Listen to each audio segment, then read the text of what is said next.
Welcome to TruthCurrents. I want to talk to you today about history. Not the kind of history that you dreaded going to in high school. I want to talk about a Christian attitude and perspective on history. Right now, in our generation, history is up for grabs.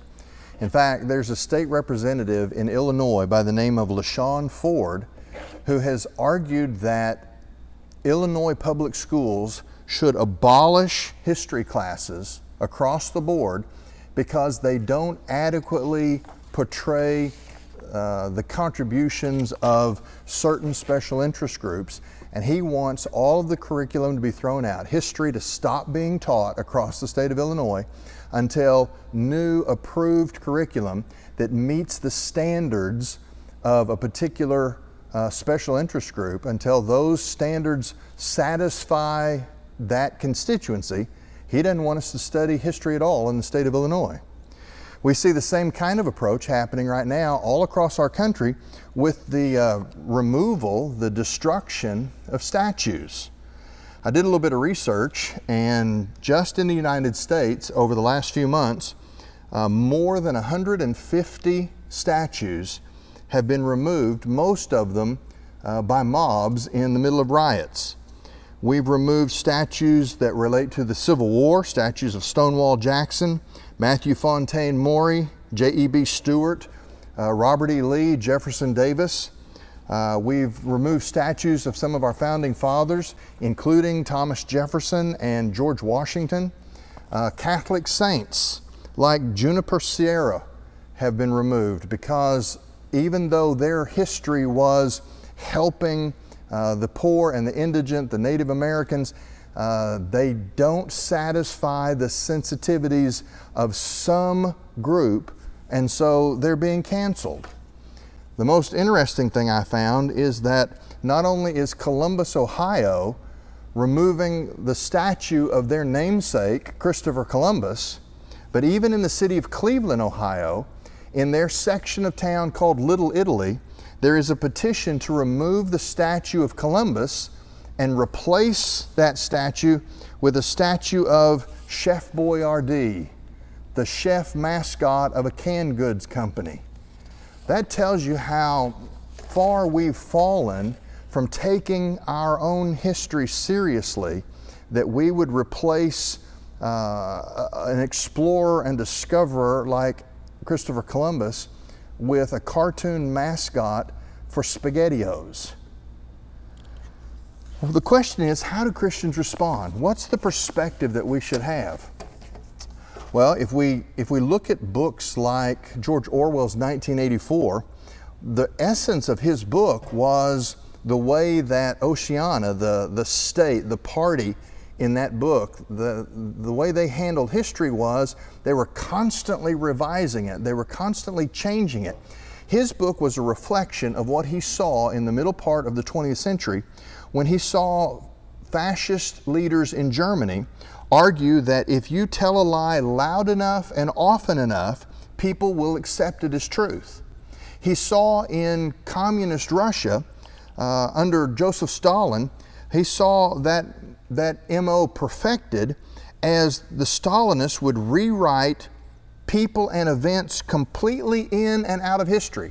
They would make up events and declare that they had happened. They would erase events and declare that they didn't happen. Orwell reflected that approach in his book 1984 when he says this, the motto of the totalitarian party in that book said, "Who controls the past controls the future, and who controls the present controls the past." That's what we see today. We are rewriting events and trying to retell history so that the conclusions of history come out as the agenda or ideology that is present today. That's not just reserved for totalitarian governments. It's happening in our own time at all levels of government, even for those who are running for president. We remember things differently. We spin the story. We rewrite the events. It's fascinating to me how often you can see the same event covered by different media outlets and almost have the impression that you're reading about things that aren't even related, much less the exact same thing. Every time we cancel our former heroes, every time we throw out our history books, every time we rewrite the past, we are changing culture in order to promote a particular agenda at a moment in time. History changes, and sometimes those descriptions are innocent, they're innocuous, sometimes the differences don't really matter, other times they're deadly dangerous, especially when the standard for what can be acceptable history is left to the sensitivities of an individual. History was meant to be evaluated. If it needs to be changed or rewritten, it has to be done in community, not by anarchy and mobs in the streets. Well, what's the Christian response? Well, think about the views of history that are common in our lives. There is a chaotic view of history. That is usually tied to atheism. It flows out of evolution. It's the idea that nothing in history makes any sense. There's no point to it all. Everything is random. So, it doesn't matter what you do because you get what you get. There is another view of history called the Cyclical View. This is that history repeats itself. It runs in cycles. This is the viewpoint of history that was held by the ancient Greeks. It is the viewpoint of history today held by Hinduism, the fact that history just comes back around again and repeats itself. There is a view of history called the mechanistic view, a mechanical view. That's the idea of the matrix or fate or something that makes us act in a way over which we have no control. There is a view of history called the progressive or developmental view. That's really the challenge that we see today, because the developmental view of history says that history is understood by the movement of institutions from the simple to the complex.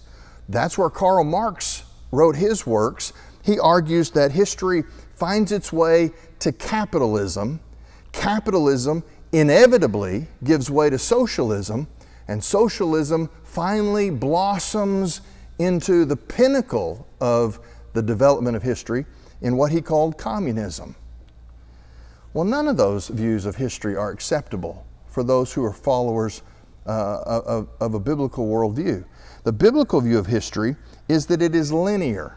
It has a starting point and it has a finishing point, and there is a purpose to it. There's a meaning to it. We don't just live in a random chaotic cosmos. There's a reason why things happen, and we can find meaning and significance there. That's why the Bible is a book of history. It is a book that talks about specific historical events. It gives us dates and times. It includes the names of real historical people.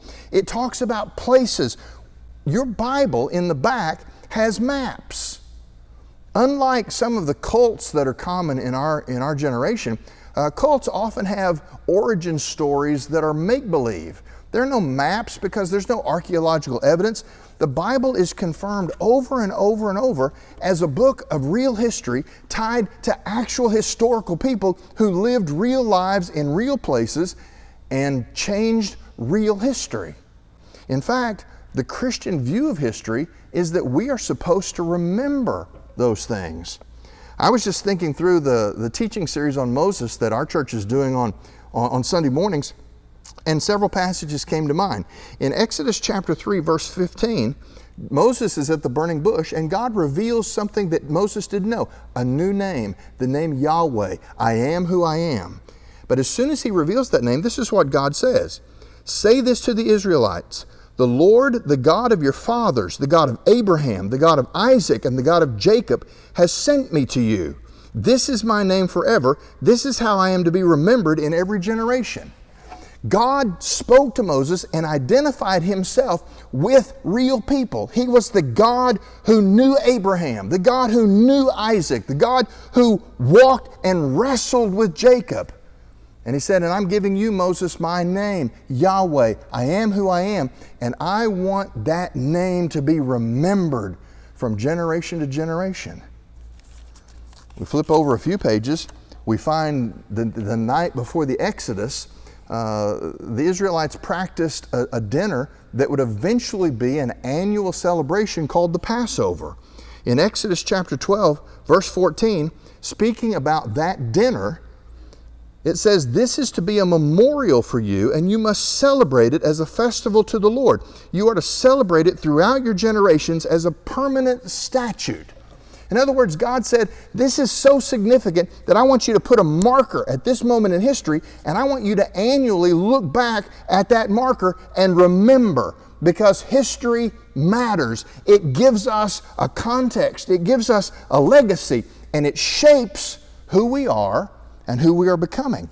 As the children of Israel moved into the Promised Land, decades later, under the leadership of Joshua, they crossed the Jordan River, and in the 4th chapter of Joshua, Joshua tells them this. It says, "Joshua summoned 12 men he had selected from the Israelites, 1 man for each tribe, and he said to them, 'Go across to the ark of the Lord your God in the middle of the Jordan River. Each of you lift a stone onto his shoulders, 1 for each of the Israelite tribes, so that this will be a sign among you. In the future, when your children ask you, 'What do these stones mean to you?' you should tell them, 'The water of the Jordan was cut off in front of the ark of the Lord's covenant. When it crossed the Jordan's water was cut off. Therefore, these stones will always be a memorial for the Israelites.'" In other words, God said, I want you to have something tangible. I want you to have a statue, if you will, that you can point to and use as a teaching aid to take your children through the history of God's activity among His people. In the New Testament, we don't have a physical structure. Jesus left us the Lord's Supper. The Lord's Supper is a memorial. It's an event meant to create memory, to draw us to a specific time and place, because that shapes who we are.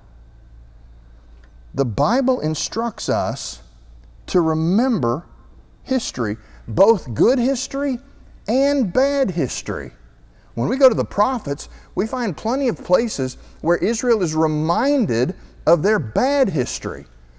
God wants us to have those memories, good and bad, so that we can see the acts of God moving humanity to its divinely ordained conclusion, and we can learn from the mistakes and the successes both that went before us of how to live the life that we should live. We live in a generation right now where history is being abolished, where statues are being pulled down, all because there is a 21st century attitude that says everybody in all of human history that's not as sophisticated, not as woke, not as progressive as us, they all need to be canceled.